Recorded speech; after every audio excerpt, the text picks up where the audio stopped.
আজকে যে কাটিংটা আমি করব সেটা হচ্ছে মুলেট কাট। তো মুলেট কাটের ওপর যে বিয়ারটা আছে সেই বিয়ারটাও আমি খুব সুন্দরভাবে রেখে দেবো। আর মুলেট কাটের সঙ্গে বিয়ার স্টাইলটা তোমরা খুব কমই দেখেছো, সেটা আমি আজকে তোমাদের ভিডিওর মাধ্যমে দেখাবো। তো চলো ভিডিওটা বেশি বাড়াচ্ছি না। আর এই ভাইটার বাড়ি হচ্ছে আমাদের গ্রামেতেই, আমাদের গ্রামে একটুখানি ভেতর দিকে এই ভাইটার বাড়ি, কিন্তু 3 থেকে 4 দিন এসে আমার দোকানে ঘুরে গেছে। এমন একটা কাস্টমার যে আমার কাছে ছাড়া অন্য জায়গায় চুল কাটিং করতেই চায় না। তো আমার তো খুব ভালোই লাগে, কারণ আমি অনেকটা পরিস্থিতির মধ্যে জড়িয়ে পড়েছিলাম, সেই কারণের জন্য দোকানটা আমি কয়েকদিন খুলতে পারিনি। সেই কারণের জন্য এই ভাইটাকে আমি ঠিকঠাক সার্ভিস দিতে পারিনি।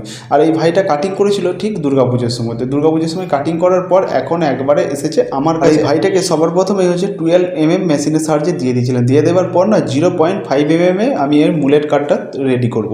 তোমরা দেখতে থাকো, খুব সুন্দর একটা ভিডিও আর খুব একটা শিক্ষণীয় ভিডিও। যারা যারা ভাবছো যে মুলেট কাটটা কিভাবে কি করব না করব, একদম পুরো খুব সহজে একদম পুরো মুলেট কাটটা কিভাবে করা যায় না করা যায় এখন তোমাদের করে ভিডিওর মাধ্যমে দেখাচ্ছি। দেখো আমি যখন 0.5 mmটা চালাচ্ছি, তোমরা একটু ভালো করে লক্ষ্য করবে সেই মেশিনটা আমি টেপার করে চালাচ্ছি। তো টেপার করে চালানোর পর খুব সুন্দর একটা মিল এসে যাচ্ছে। তারপর এই ভাইটা বলেছিল যে ওপরে চুলটা আমি বেশি ছোট করবো না, জাস্ট একটুখানি কেটে দেবো অল্পের মধ্যে। তাই আমি একটা মেজারমেন্ট করে অল্প করেই কেটে দিচ্ছি। তো ওপরে চুলটা আমি খুব সুন্দরভাবে চালিয়ে দেবার এত সুন্দর লুকিং আসবে আমি নিজেও ভাবতে পারিনি। আর এদিকে দেখতে হবে যে চুল কাটিংটার সাথে না বিয়ার স্টাইলটা একদম সুন্দরভাবে ম্যাচিং করে গেছে। আর ঘাড়ের যে চুলটা না এত সুন্দরভাবে রেখেছি ছোটোর ওপর। আজকে এই মুলেট কাটটা এবং বিয়ার স্টাইলটা কেমন হলো অবশ্যই তোমরা একটু কমেন্ট করে জানাবে। আর আজকের ভিডিওটা যদি ভালো লেগে থাকে অবশ্যই একটা লাইক করে দিও। আর ফেসবুক থেকে দেখলেও লাইক করে দিও, আর ইনস্টাগ্রাম থেকে দেখলেও লাইক করে দিও।